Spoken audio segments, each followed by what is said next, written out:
Today we're going to be talking about a basic compression wrap. A compression wrap has several different uses. You can use it after an injury for swelling prevention, for a little bit of stability, or you can use it for a muscle strain inactivity. So a lot of times people will put a compression wrap on similar to a neoprene sleeve or to some sort of muscular support. So with this, you're going to be covering the entire area. Try to start a little bit below and a little bit above whatever body part is hurt. Today we're going to be looking at specifically a knee wrap because oftentimes injured knees only get a little bit of compression that runs from right below to right above it. But in most cases you really need to start down near the foot and wrap all the way up to mid to upper thigh. What that does is it prevents swelling from draining down into the foot, and it helps to promote pushing swelling way out of the area. So the first thing we need to talk about with this is what's called a herringbone pattern. Herringbone patterns are also known as spicas. Spicas are the crossing part that you want to put right over the injury.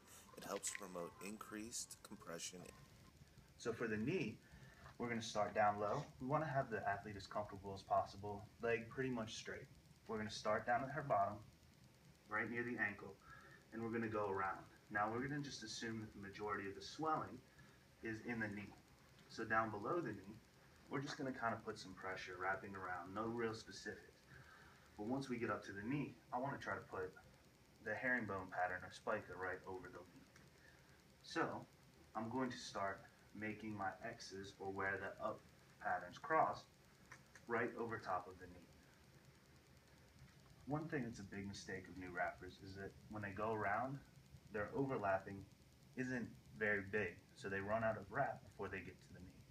You probably only want to overlap about half of the wrap to 2/3 of the wrap to allow for you to get all the way up the leg. Once again, I'm continuing to come up the leg all the way until I get done with the wrap. The most important thing now at the end is making sure that it doesn't slide down. So for this, ask the athlete to hold it in place. I like to use a stretch tape to go around, just like this. Not pulling very tight, but the adhesive property helps to keep everything in place. If you don't have adhesive, you can just use hard tape. And even with the stretchy tape, you want to make sure that you finish off with what's called half strips. Half strips simply go halfway around the leg at a time, but 2 half strips makes it circle all the way around. I'm going to do 2 of those to cover the entire end of the tape, and then the wrap is done. Thank you for joining us for this segment.